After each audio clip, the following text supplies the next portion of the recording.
here's Brody Brazil. Thanks to the fine folks at Sportico, we now have valuations for professional sports teams across North America to give us a better idea of what these franchises are actually worth. Now, it's not to say that if they all sold tomorrow, these would be the precise amounts, but valuations kind of paint a bigger picture.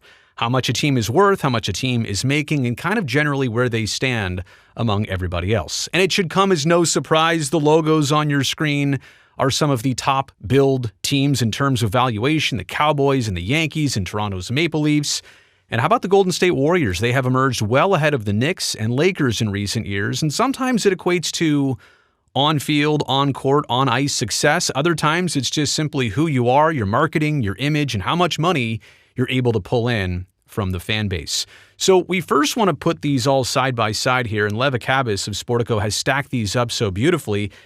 Helps us paint a better picture of exactly where these teams and leagues sit compared to each other. And there is no question that the NFL has always been number one. Football is king. I mean, you've got the Cowboys here above the $10 billion mark. Pretty much everybody else is between, $4.5 and $8 billion. So football easily number one. Now, this is also no surprise. The NBA sits at number two in terms of where the teams and generally where the league is valued. And how about the Golden State Warriors? Well ahead of everybody else. That's the Knicks and Lakers. I know you can kind of only see the Lakers logo right there, but the Knicks are also included, a little bit shy of $8 billion. But then look, you have everybody else kind of in a stack here between, $2.5 and maybe $5 billion in terms of valuation. So again, it's clear who the number one and who the number two is.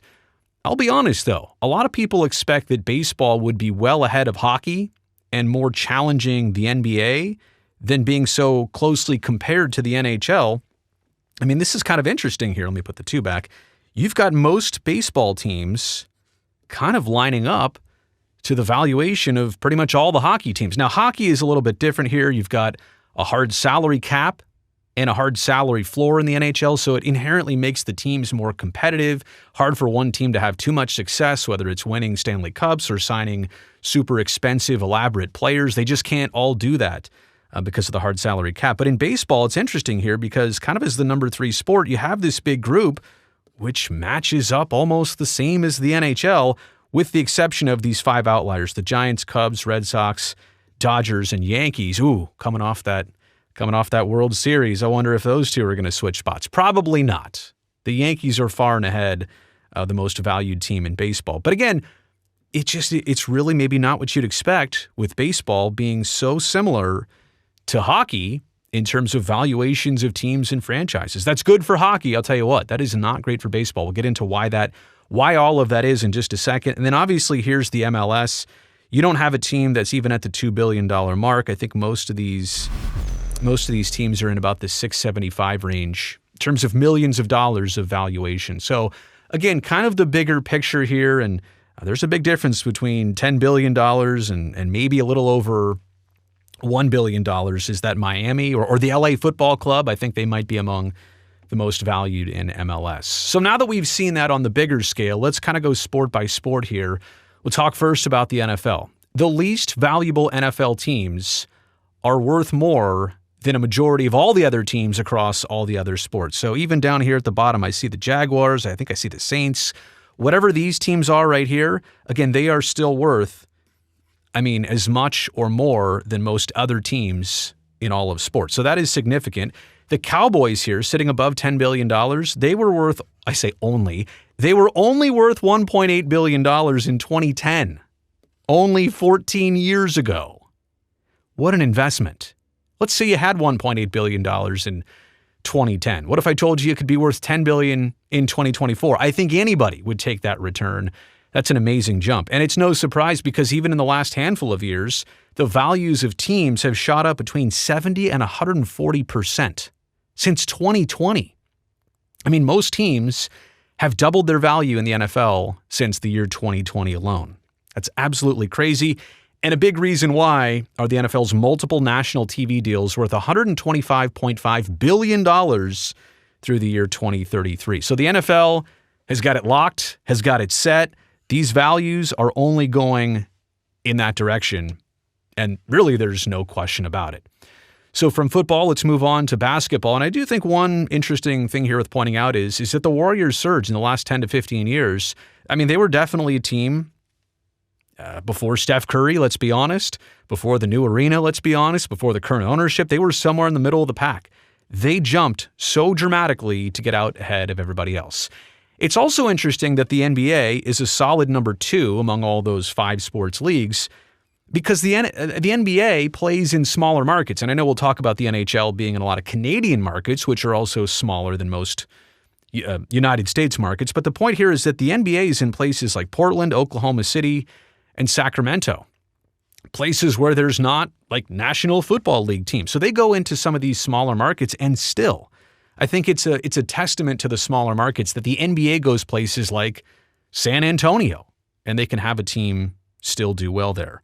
The NBA recently renewed their TV contracts, easily second behind the NFL in total revenue, but they are still in a very good spot. And I also think in terms of the global aspect of all those sports that were depicted there, the NBA is probably number 1, ahead of hockey, definitely ahead of baseball, and even ahead of football in the NFL. All right, let's talk baseball. Now, this is kind of a large pack. I mean, the width here between the Yankees and, let's be honest, it's got to be the A's and Marlins down there at the very bottom.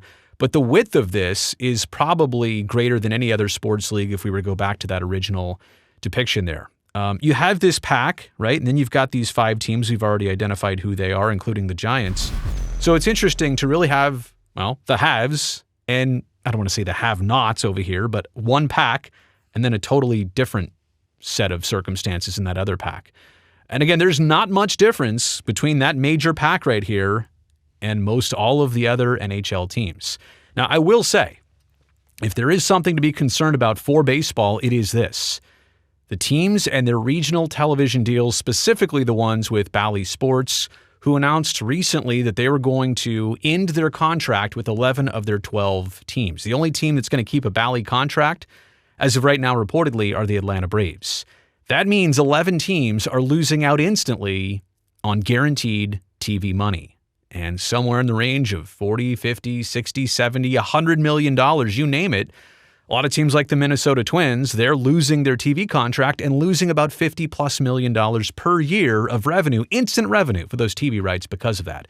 Baseball's going to try and switch to their own streaming initiative, their own internal way of doing this, but I guarantee it is not instantly going to be as lucrative as the old way and these regional deals, which are falling apart. So baseball and its revenue and its valuations, I hate to say it, and I don't know if all these teams are going to be impacted or affected, but these teams right here, they might sink a little bit this way before they start going back in this direction.